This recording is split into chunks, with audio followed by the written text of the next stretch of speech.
We got a 2020 launch edition car that we've been waiting a long time for, and it seems like every day it feels more and more like it's been forever. I'm actually kind of excited for the car. I know there's a lot of like internet, I don't know if hate's the right word, but people don't think it is like the Mark IV. They don't think it's a true Supra. They think it's a BMW. It doesn't make enough power, or whatever somebody wants to say about it. I don't know. I'm kind of excited about the car. It seems to have a lot of potential. The motor has been proven in stock form in the BMWs for the last couple of years, so I don't think making the power is a concern. The car looks cool to me. It's very stylish, it's very modern, but it's not boxy. It's got like good lines to it.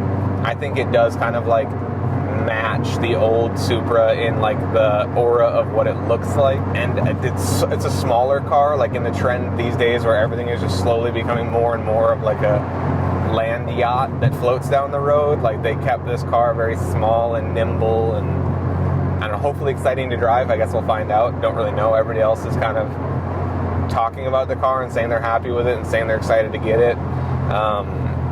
Until we get to drive it, it's hard to say. We have a good idea of the direction we want to go and the products we want to make and the things that kind of fit what our standard approach is to vehicles. So, the standard intakes, downpipes, exhaust, stuff like that. But until the car is just in our hands and we get to look at everything, the process can always change. We have an idea of what we want to do, how we want to do it, what products we want to design, how we want to design them. It's really just a plan on paper, and like what that means when we get the car, I don't know. We're excited to probably, first steps, get on the dyno, see what kind of power it makes, tune the car, kind of follow our standard procedures for that. Ideally, we follow the same stage packages that we've done on all of our other vehicles for customers. But yeah, at the end of the day, until we have the car, it's kind of just we don't know. We have an idea, we have a plan, and we'll try to stick to the plan, but we'll see what happens. It was kind of a fight to find one, locate one. We were lucky enough to get with Burnouts Toyota here in Minnesota, and they were willing to give us an allocation for the car. So we've had great luck with them. They've been very informative through the whole process. They've kept us involved in all of it. And it's kind of just been fun and exciting.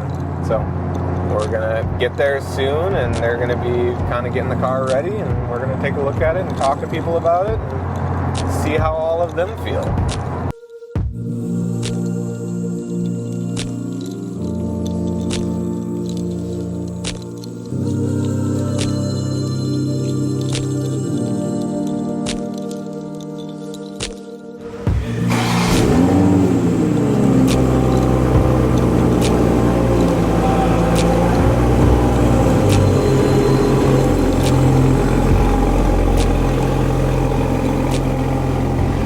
We are here with our brand new 2020 Toyota Supra.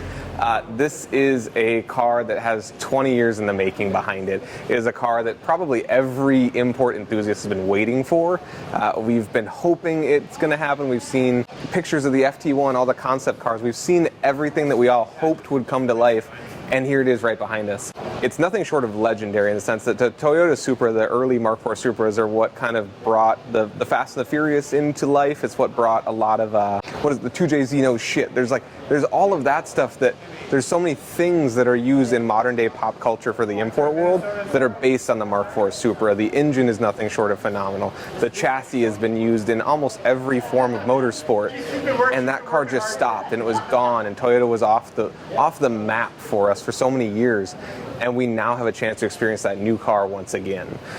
It's kind of a surreal feeling. We've all got to kind of put our hands on it. We've got to look at it. We've got to sit in it. I don't think it's really set in for any of us what this means for us, what that means for MAPerformance. We're going to get the car back. We're going to drive it back. You guys are going to get to watch some of us drive it around, see what our feelings are on the car. As of right now, I'm just excited. The car looks cool. It looks even better in person than we could have expected. It's just checking all of the boxes that we could have all hoped for. So next step is going to be to drive it, and Tyler will be filming that too, and you guys get to watch us get our first impressions of that. How the f do I turn this car on? How do I turn the radio on? What do I do? I don't know what to do with any of this. This car's wild. The technology, there's too much technology. It's fun. Tell me how you really. I feel like I should have bought one of these cars for myself. It sounds really cool, it drives really cool, it's like, it's just fun. I don't care who says that the automatic isn't fun. They're lying to you. They're wrong. They're just not right people. This thing is an absolute blast. I've gone like 100 yards in the car so far, and I don't want to get out of it. I don't think I'm going to get out of it. I think we're just going to drive forever, Tyler. I'm sorry. This is where you live now. Is that a Chrysler 300C? You just get...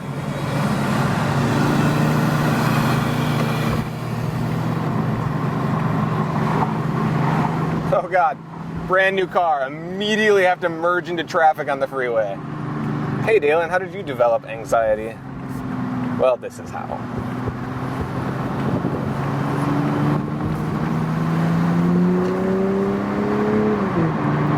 Is that this?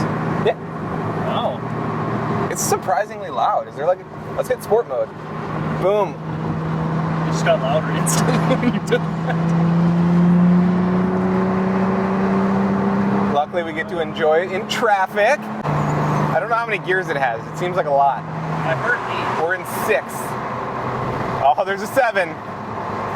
Oh, there's an 8. There's an 8. Welcome back, Fast and the Furious. Well, this is exciting.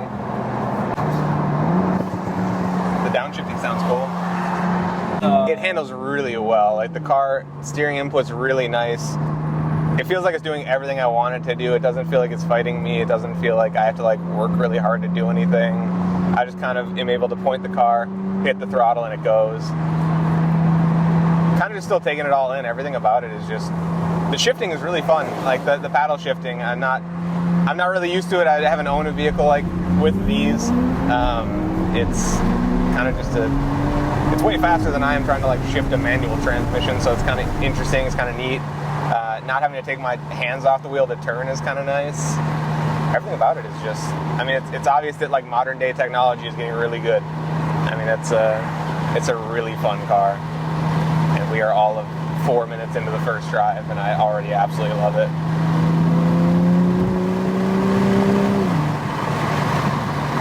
The interior is really comfortable. The seats are really comfortable. I'm a bigger guy, so like for sporty seats to still be comfortable is always nice. Like I don't feel like I'm like pinched in it. The radio controls, all that stuff felt like super intuitive. Figured it all out really fast. I don't know. Like I don't have any complaints yet, which is odd. I'm normally able to complain about a car pretty quickly. But yeah, I got nothing. I'm happy with the car. I think it needs some sort of like front lip or something for the front bumper. I think it just, like it's really aggressive, but still somehow looks like high off the ground compared to the rest of the car. But I think that's like super high nitpicking. Like that's just like little stuff trying to make it all blend in together. The rear end looks phenomenal.